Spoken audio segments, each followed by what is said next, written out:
তারা হচ্ছে কাজে যুক্ত হতে চায়, কিন্তু তারা এই কাজ তারা পায় না যখন, তখন তারা হচ্ছে বেকার। তাহলে এই বেকারদের কর্মসংস্থানের সুযোগ, সেই সুযোগ হচ্ছে রাষ্ট্রকে করতে হয়। কিন্তু আমরা দেখেছি যে আমাদের এই রাষ্ট্র ব্যবস্থায় আমাদের যে তরুণ প্রজন্ম, তারুণ্যের যে শক্তি, সেই শক্তিকে ব্যবহার করার জন্য, সেই শক্তিকে হচ্ছে সামনে নিয়ে যাওয়ার জন্য পর্যাপ্ত সুযোগ সুবিধা তৈরি করে, নতুন কর্মসংস্থান তৈরি করে এই তরুণ সমাজকে এগিয়ে নিয়ে যাওয়ার যে পথ, সেই পথ হচ্ছে রাষ্ট্র সৃষ্টি করে না কখনো। সংগ্রামী বন্ধুগণ, সেই জায়গায় আমরা গত যে আওয়ামী লীগের যে সময় ছিল, সেই সময় আমাদের যে প্রধানমন্ত্রী ছিল, বারবার একটি কথা উনি বলতেন, তোমাদের সকলকে সরকারি চাকরি করতে হবে না, তোমরা উদ্যোক্তা হও। এই কথা উনি বলতেন।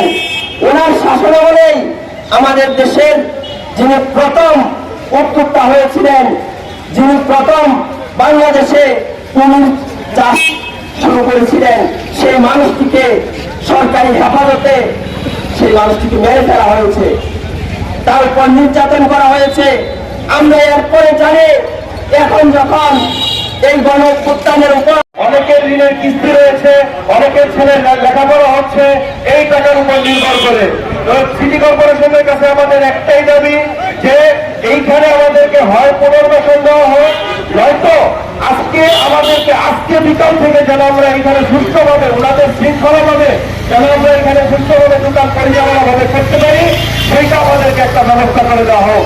এবং সিটি কর্পোরেশনের কাছে আমাদের আরেকটা দাবি, আমরা যদি এইখানে পার্কে করে ব্যবসা করতে পারি, তাহলে এই দেশকে ছাড়িন্দা, এই যে এইখানে দোকান ফুটতলি, ওরা খুঁড়াই না এখানে ব্যবসা করতেছে, ওরা খুঁড়াই না এখানে পার্কে ব্যবসা করতেছে।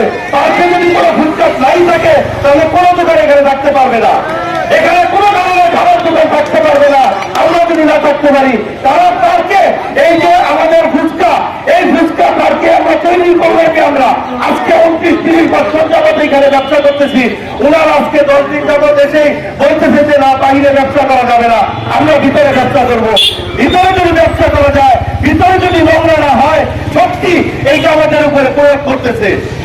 সরকারের কাছে একটাই দাবি, এই সবল শক্তি প্রয়োগ করতেছে, এইটা আমরা আর সহ্য করবো না। আজকে আমরা সবাই এক হয়েছি, আজকে আমরা সবাই একসাথে দাঁড়িয়েছি, এক কাতারে দাঁড়িয়েছি। এই জন্যই সরকারের কাছে একটাই দাবি যে হয় আমাদের পরিবার পায় সরকার ভরণ পোষণের দায়িত্ব নিবে, নয়তো আমাদেরকে এখানে সুস্থভাবে দোকান করতে দিবে। ধন্যবাদ।